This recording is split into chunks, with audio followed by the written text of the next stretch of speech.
Let us begin. The Emperor's New Clothes. Many years ago, there was an emperor who was so excessively fond of new clothes that he spent all his money in dress. He did not trouble himself in the least about his soldiers, nor did he care to go either to the theatre or the chase, except for the opportunities then afforded him for displaying his new clothes. He had a different suit for each hour of the day, and as of any other king or emperor, one is accustomed to say, "He is sitting in council." It was always said of him, "The emperor is sitting in his wardrobe." Time passed merrily in the large town which was his capital. Strangers arrived every day at the court. One day, 2 rogues, calling themselves weavers, made their appearance. They gave out that they knew how to weave stuffs of the most beautiful colors and elaborate patterns, the clothes manufactured from which should have the wonderful property of remaining invisible to everyone who was unfit for the office he held, or who was extraordinarily simple in character.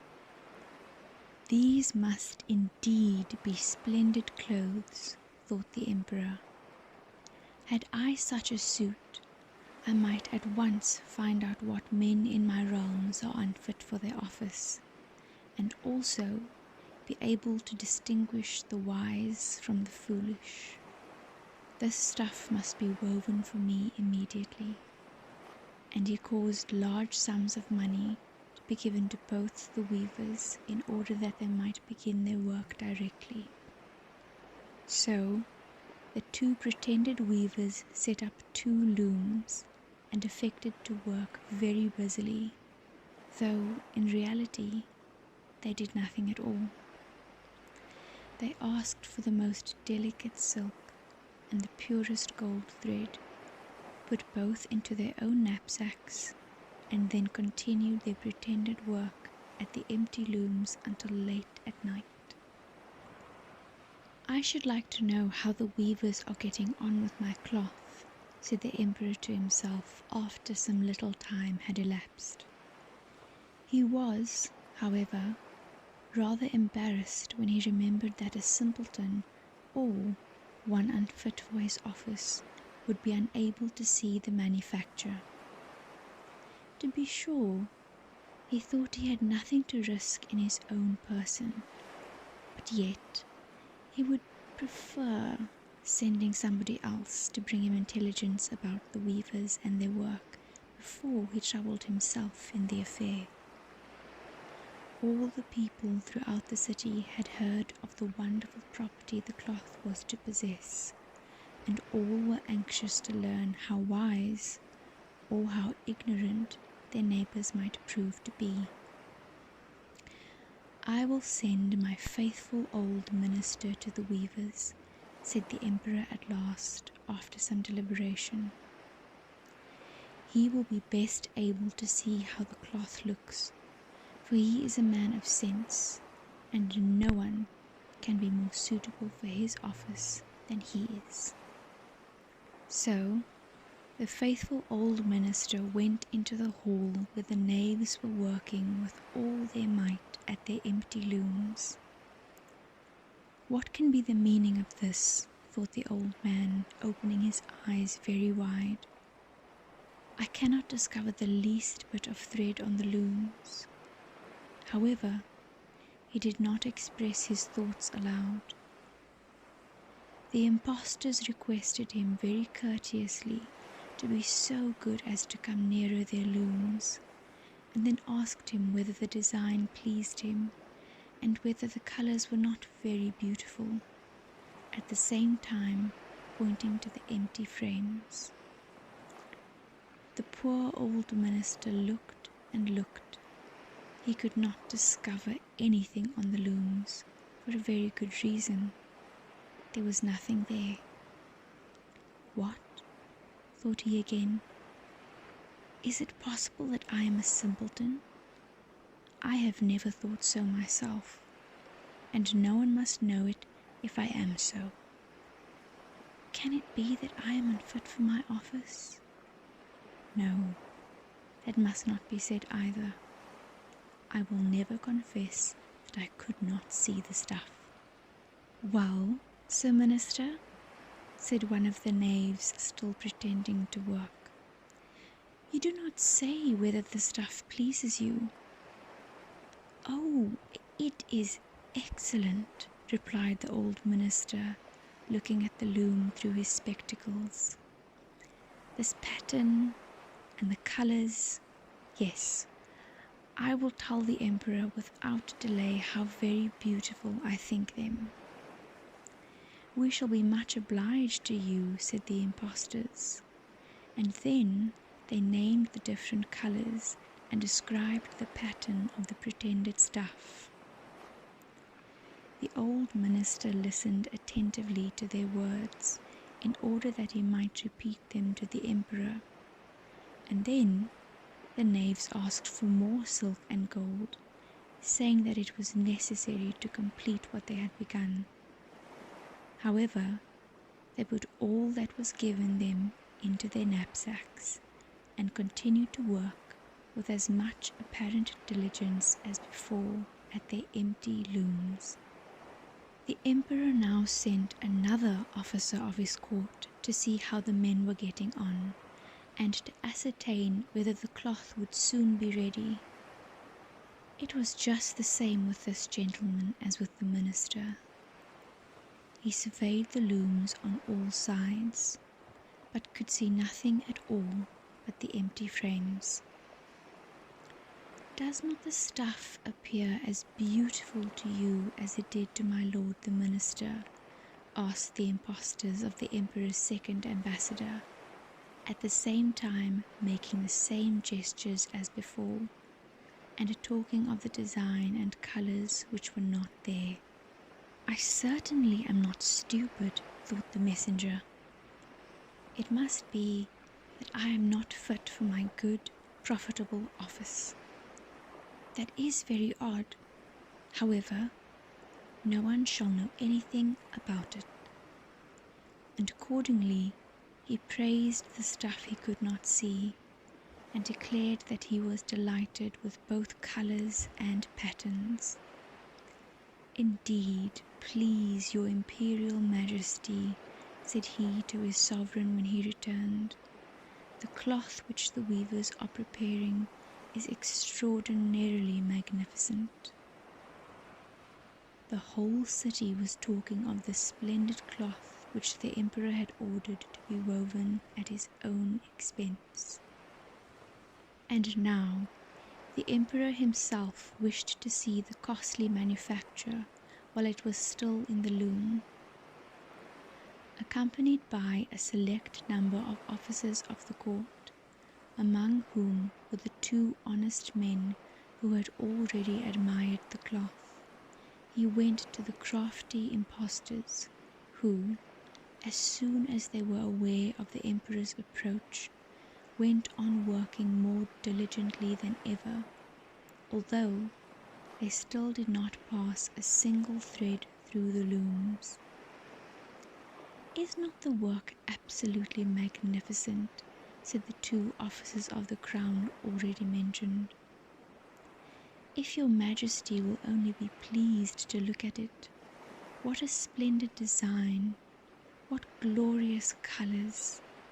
And at the same time they pointed to the empty frames, for they imagined that everyone else could see this exquisite piece of workmanship. How is this? Said the emperor to himself. I can see nothing. This is indeed a terrible affair. Am I a simpleton, or am I unfit to be an emperor? That would be the worst thing that could happen. Oh, the cloth is charming, said he aloud.